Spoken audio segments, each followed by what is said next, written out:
কুমিল্লার মুরাদনগরে ডাকাত সন্দেহে গণপিটুনিতে 2 জন নিহত হয়েছে, আহত একজন হাসপাতালে। বৃহস্পতিবার রাতে পালাসুতা গ্রামে মাইকে ঘোষণা শুনে 3 জনকে একটি বাড়ি থেকে আটক করে গ্রামবাসী।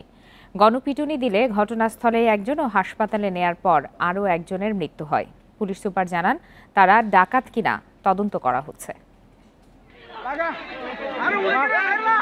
বৃহস্পতিবার রাত 12টার দিকে কুমিল্লার মুরাদনগরের বোরারচর, পুটিয়াজুড়ি, বাখরাবাদ ও পালাসুতা গ্রামে ডাকাত পড়েছে বলে মাইকে ঘোষণা দেয়া হয়। এ সময় পালাসুতা গ্রামে একটি বাড়ি থেকে 3 জনকে ডাকাত সন্দেহে আটক করে গণপিটুনি দেয় গ্রামবাসী।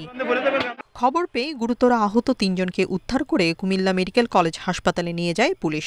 এদের মধ্যে 2 জনকে মৃত ঘোষণা করেন চিকিৎসক। এলাকাবাসীর দাবি, গণপিটুনির শিকার 3 জনই ডাকাত।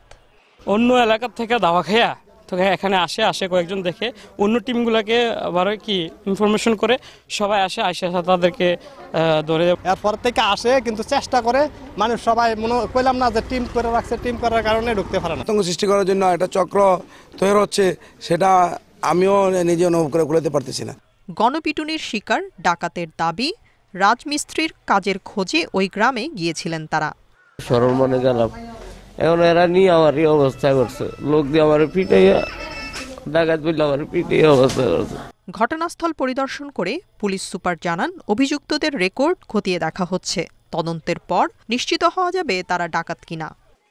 তারা কি ডাকাত নাকি যে অন্য কোনো কারণে এলাকায় আসছিল, যে কারণে গণরোষের শিকার হয়েছে, সেটা আমরা ওই দিন শর্ট টাইমে আমরা হয়তো জেনে যাব। আমরা আমাদের বিভিন্ন ওয়েতে আমাদের যাচাই বাছাই করে আমাদের কাজগুলো চলমান আছে। গত 2 সপ্তাহ ধরে দারোরা ইউনিয়নের বিভিন্ন গ্রামের বেশ কয়েকটি বাড়িতে চুরি ডাকাতির ঘটনা ঘটে। ডাকাতি ঠেকাতে রাতে পালা করে এলাকাবাসী পাহারা দিয়ে আসছিল বিভিন্ন গ্রাম। Independent news.